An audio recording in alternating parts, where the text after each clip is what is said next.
If you wanted another reason to not vote Democrat, well, here you go. The U.S. government now suggests that ultra-processed foods do not cause obesity.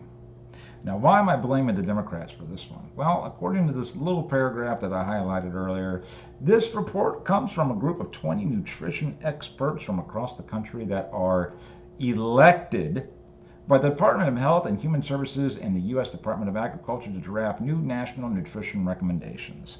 These people are elected. There are 20 of them, and there are 50 states. Not to mention the fact that I found this article from about 9 months ago. All of the food companies went to the government in unison, begging them to tell people to stop saying that their food is unhealthy. And here we are now, just a week ago, May 31st. Guess what? I got a hell of a story for you today. The first one is coming from Daily Mail. I'm going to read what the hell they're saying and how bullshit it is. And secondly, I got this one from STAT, which is a medical news organization that's also left-leaning. So in case you're new around here, I am about to do a news speed run. I'll take a couple of the stories of the day. I'll compile their details down in the cliff notes. And if you want more, down in the description box will be links to where I found my articles. Having said that, let me start my timer. Ultra-processed foods, demonized for years for their supposed effect on our waistlines, do not actually make people fat, according to a bombshell report that everybody wants to believe. And that's the thing about the left.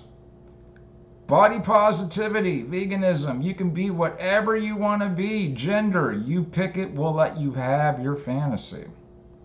The U.S. government's top dietitians found limited evidence these foods cause people to gain weight faster than any other food after reviewing more than a dozen studies dating back to the 1990s. Because, you know, I love getting my science from 1990 when we were living in 2024, especially dietetics.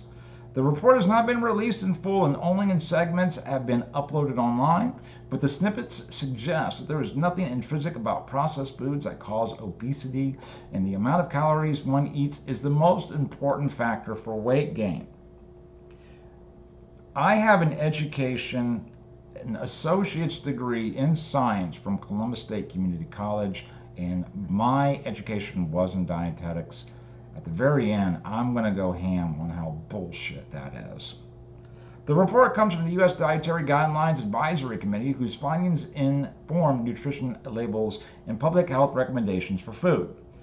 What we're saying is that there's no relationship between ultra-processed food and any larger body size or greater body fat.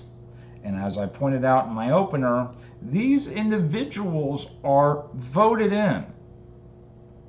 You're going to find New York and California that are going to back this, especially because Tyson Foods are in New York and California.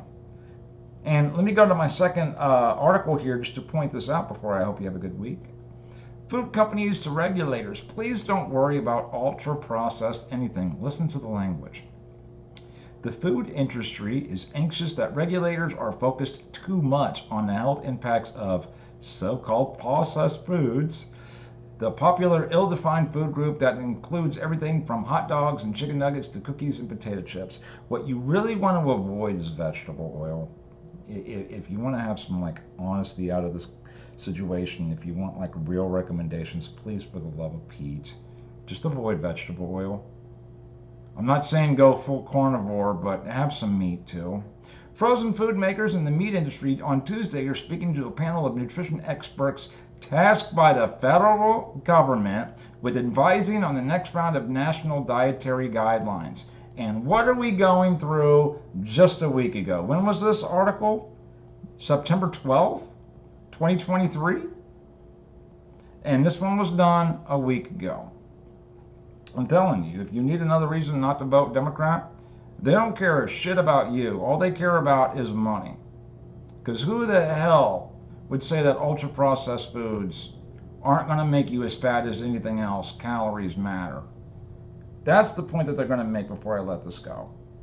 If you eat 2,000 calories of Cheetos and 2,000 calories of like real food, You're still going to be hungry after you eat the Cheetos at 11 a.m. This has been Joshua Schrock. I hope you subscribe. Thank you for your time.